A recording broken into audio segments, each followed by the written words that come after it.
Hi, it's Tim from dominiinglês.com.br. I'm holding in my hands here the latest story of our Phrasal Verb series. Now, you've followed our friends on several adventures. They've already been to the moon, they've been to Loch Ness in Scotland, they've been to Wonderland, lots of different places. But this time our gang is going to visit the North Pole and meet Rudolph the Red-Nosed Reindeer. Do you know who he is? Now, don't you think for one second that these stories are for children, because they're not. It's very advanced English. And in each of these stories, we focus on phrasal verbs that begin with a certain letter. In this story, for example, we're focusing on phrasal verbs with the letter P. So there will be a bunch of phrasal verbs that begin with the letter P in this story.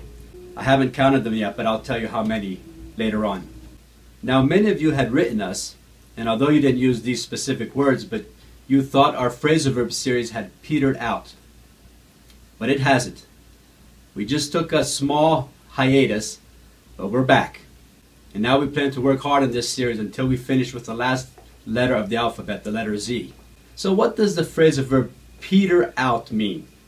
I thought I would teach you today, since it's not in our story with the letter P. Peter out means to slowly and gradually diminish until it finally stops. For example, I can say that our enthusiasm for something petered out. I hope your enthusiasm for English this year doesn't peter out. Not too long ago, it was raining hard here.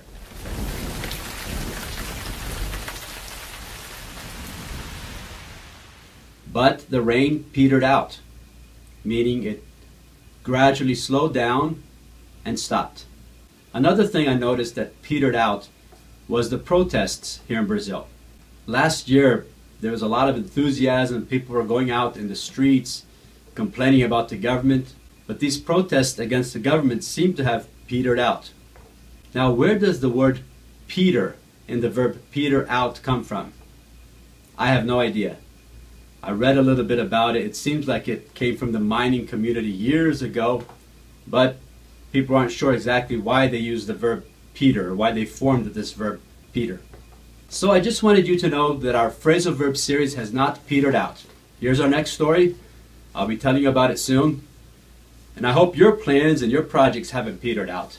Has your enthusiasm for something petered out? Or do you have any plans that petered out? Let's talk about it on our site. I'll see you there. Bye-bye.